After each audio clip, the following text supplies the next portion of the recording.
Hi, this is Nathan, your neighborhood arcade and pinball talk guy. We're going to be reviewing Deadly Weapon by Gottlieb today. Please look for a review underneath the description of our YouTube video, as well as like and follow us on our social media formats, Arcade and Pinball Talk, Facebook groups, Instagram, Twitter, as well as click that red subscribe button. It is red for a reason. Be a bull and hit that thing. But anyway, let's go ahead and get this review and gameplay underway, shall we?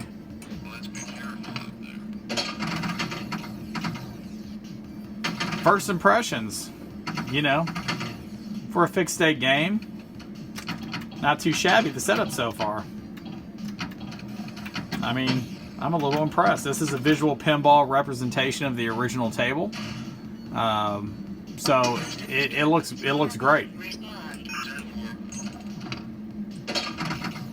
It's got a nice repetitive kind of background to it.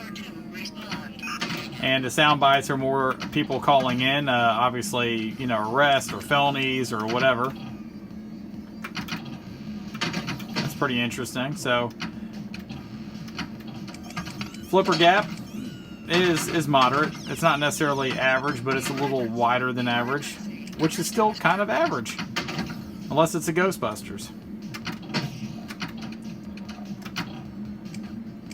Table mechanics on this are pretty well thought out. I mean, obviously there's multiple setups here, but to the left you got a basically rail that kind of loops up, so it doesn't allow you to kind of hold and cradle the ball. You have a mushroom bumper there, and obviously a lane that kind of comes in, and you have one opportunity to hit that peg to go to the right, and you have two opportunities to hit rollovers there. Which, you know, in order to light this up for your modes would be very difficult. You'd have to be going ball out to even do that.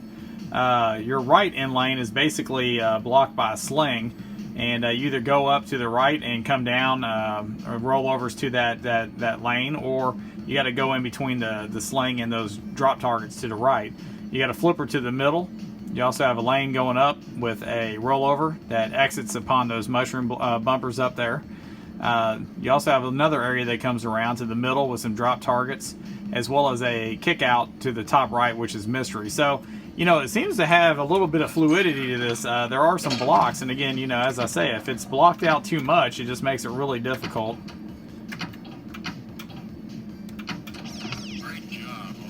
Emergency, shots fired. So there's your kick out there.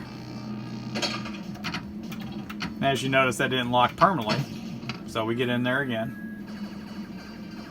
So collect pop-up bonus. Mystery 2 received. It's kind of interesting because you got blocks to the middle that shoot the ball back down to you.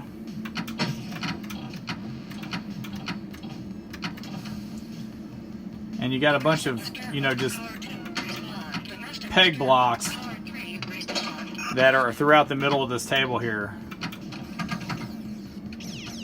So, you know, you could obviously almost backhand this a little bit, but you got that sling to the right. Can you backhand it to the left? That's kind of hard too. So, you know, it is definitely blocked in the middle of this table, which restricts some of the flow. So, you know, replayability on this will be a little bit lower, but still very good. I would say the artwork of this game is beautiful. You know, it just allows you to be able to, play it efficiently over time. Theme works, sound bites work, no real soundtrack, just a repetitive kind of background. But all in all, it delivers across board. If you had the opportunity to try to find this through mechanical or virtual formats, definitely too. It's definitely a fun table. Please look for a review again under the description. And likewise, we look forward to our next video with you guys. Thank you again.